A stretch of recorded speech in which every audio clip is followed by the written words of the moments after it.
हरे कृष्ण मित्रों, अर्जुन भगवान से कहते हैं, हे मधुसूदन, कृपा करके आप मुझे विस्तार पूर्वक अपने उन देवी ऐश्वर्यों को बताएं जिनके द्वारा आप इन समस्त लोकों में व्याप्त हैं। अर्जुन भगवान संबंधी अपने ज्ञान से पहले से संतुष्ट है। कृष्ण कृपा से अर्जुन को व्यक्तिगत अनुभव, बुद्धि तथा ज्ञान और मनुष्य को इन साधनों से कुछ भी प्राप्त हो सकता है, वह सब प्राप्त है तथा उसने कृष्ण को भगवान के रूप में समझ रखा है। पहले से ही भगवान कृष्ण अर्जुन के सखा थे, सखा मानते थे, परंतु भगवान कृष्ण को अर्जुन पहले से ही भगवान के रूप में समझ रखे थे। उसे किसी प्रकार का संशय नहीं है, तो भी वह कृष्ण से अपनी सर्वव्यापकता की व्याख्या करने के लिए अनुरोध करता है। सामान्य जन तथा विशेष रूप से निर्विशेषवादी भगवान की सर्वव्यापकता के विषय में अधिक विचारशील रहते हैं। अतः अर्जुन भगवान से पूछते हैं कि वे अपनी विभिन्न शक्तियों के द्वारा किस प्रकार सर्वव्यापी के रूप में विद्यमान हैं। हमें यह जानना चाहिए कि अर्जुन सामान्य लोगों के हित के लिए ही पूछ रहा है। श्रीमद् भागवत गीता में हमारा भी बहुत हित है। श्रीमद् भागवत गीता मोक्ष की सीढ़ी है। ये समझिए, जो भी अर्जुन प्रश्न करते हैं वह मानव समाज के लिए है। हे कृष्ण, हे परम योगी, मैं किस तरह आपका निरंतर चिंतन करूं और आपको मैं कैसे जानूं? हे भगवान, आपका स्मरण किन किन रूपों में किया जा सकता है, यह हम भी जानना चाहते हैं और यह अर्जुन जानना चाहते थे। हमारे ही हित का सवाल है। अगर यह उत्तर अर्जुन ने भगवान से नहीं पूछा होता तो यह उत्तर हमें कभी नहीं मिलता। जैसा कि पिछले अध्याय में कहा जा चुका है, भगवान अपनी योग माया से आच्छादित रहते हैं। केवल शरणागत भक्तजन ही उन्हें देख सकते हैं। अब अर्जुन को विश्वास हो चुका है कि उसके मित्र कृष्ण भगवान हैं, किंतु वह उस सामान्य विधि को जानना चाहता है जिसके द्वारा सर्वसाधारण लोग भी उन्हें सर्वव्यापी के रूप में समझ सकें। असुरों तथा नास्तिकों सहित सामान्य जन कृष्ण को नहीं जान पाते, क्योंकि भगवान अपनी योग माया शक्ति से आच्छादित रहते हैं। दूसरी बात यह है कि ये प्रश्न सामान्य के लाभ हेतु पूछे जा रहे हैं।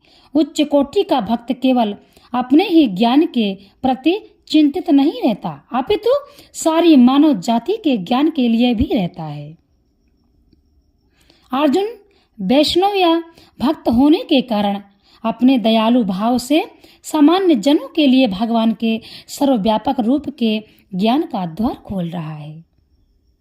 वह कृष्ण को समझ जान बूझकर योगिन कहकर संबोधित करता है, क्योंकि वे योग माया शक्ति के स्वामी हैं, जिसके कारण वे सामान्य जन के लिए अप्रकट या प्रकट होते हैं।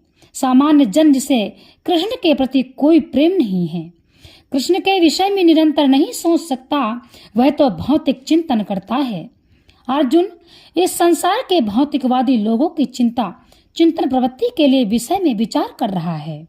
केशु केशु चा भावेशु शब्द भौतिक प्रकृति के लिए प्रयुक्त है, क्योंकि भौतिकवादी लोग कृष्ण के आध्यात्मिक स्वरूप को नहीं समझ सकते, अतः उन्हें भौतिक वस्तुओं पर चित्र एकाग्र करने की तथा यह देखने का प्रयास करने की सलाह दी जाती है कि कृष्ण भौतिक रूपों से किस प्रकार प्रकट होते हैं। हमारे हित की बात है। यदि हम समझ गए तो भगवान हमारे पास हैं। अब अर्जुन कहते हैं, हे जनार्दन, आप पुनः विस्तार से अपने ऐश्वर्य तथा योग शक्ति का वर्णन करें। मैं आपके विषय में सुनकर कभी तृप्त नहीं होता हूँ, क्योंकि जितना ही आपके विषय में सुनता हूँ उतना ही आपके शब्द अमृत को चखना चाहता है। जहाँ तक अमृतम की बात है, कृष्ण संबंधी कोई भी आख्यान अमृत तुल्य है और इस अमृत की अनुभूति व्यवहार से ही की जा सकती है। आधुनिक कहानियां, कथाएं तथा इतिहास कृष्ण के दिव्य लीलाओं के लिए इसलिए विभिन्न हैं क्योंकि इन सांसारिक कहानियों के सुनने से मन भर जाता है, किंतु भगवान कृष्ण के विषय में सुनने से कभी थकान नहीं आती। यह कारण है कि सारे विश्व का इतिहास भगवान के अवतारों की लीलाओं के संदर्भों से पटा हुआ है। हमारे पुराण विगत युगों के इतिहास हैं जिनमें भगवान के विविध अवतारों की लीलाओं का वर्णन है। हरे कृष्ण मित्रों, अर्जुन भगवान से कहते हैं, हे मधुसूदन, कृपा करके आप मुझे विस्तार पूर्वक अपने उन देवी ऐश्वर्यों को बताएं जिनके द्वारा आप इन समस्त लोकों में व्याप्त हैं। अर्जुन भगवान संबंधी अपने ज्ञान से पहले से संतुष्ट है। कृष्ण कृपा से अर्जुन को व्यक्तिगत अनुभव, बुद्धि तथा ज्ञान और मनुष्य को इन साधनों से कुछ भी प्राप्त हो सकता है, वह सब प्राप्त है तथा उसने कृष्ण को भगवान के रूप में समझ रखा है। पहले से ही भगवान कृष्ण अर्जुन के सखा थे, सखा मानते थे, परंतु भगवान कृष्ण को अर्जुन पहले से ही भगवान के रूप में समझ रखे थे। उसे किसी प्रकार का संशय नहीं है, तो भी वह कृष्ण से अपनी सर्वव्यापकता की व्याख्या करने के लिए अनुरोध करता है। सामान्य जन तथा विशेष रूप से निर्विशेषवादी भगवान की सर्वव्यापकता के विषय में अधिक विचारशील रहते हैं। अतः अर्जुन भगवान से पूछते हैं कि वे अपनी विभिन्न शक्तियों के द्वारा किस प्रकार सर्वव्यापी के रूप में विद्यमान हैं। हमें यह जानना चाहिए कि अर्जुन सामान्य लोगों के हित के लिए ही पूछ रहा है। श्रीमद् भागवत गीता में हमारा भी बहुत हित है। श्रीमद् भागवत गीता मोक्ष की सीढ़ी है। ये समझिए, जो भी अर्जुन प्रश्न करते हैं वह मानव समाज के लिए है। हे कृष्ण, हे परम योगी, मैं किस तरह आपका निरंतर चिंतन करूं और आपको मैं कैसे जानूं? हे भगवान, आपका स्मरण किन किन रूपों में किया जा सकता है, यह हम भी जानना चाहते हैं और यह अर्जुन जानना चाहते थे। हमारे ही हित का सवाल है। अगर यह उत्तर अर्जुन ने भगवान से नहीं पूछा होता तो यह उत्तर हमें कभी नहीं मिलता।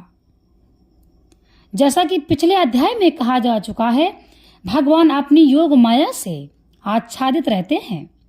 केवल शरणागत भक्तजन ही उन्हें देख सकते हैं। अब अर्जुन को विश्वास हो चुका है कि उसके मित्र कृष्ण भगवान हैं, किंतु वह उस सामान्य विधि को जानना चाहता है जिसके द्वारा सर्वसाधारण लोग भी उन्हें सर्वव्यापी के रूप में समझ सकें। असुरों तथा नास्तिकों सहित सामान्य जन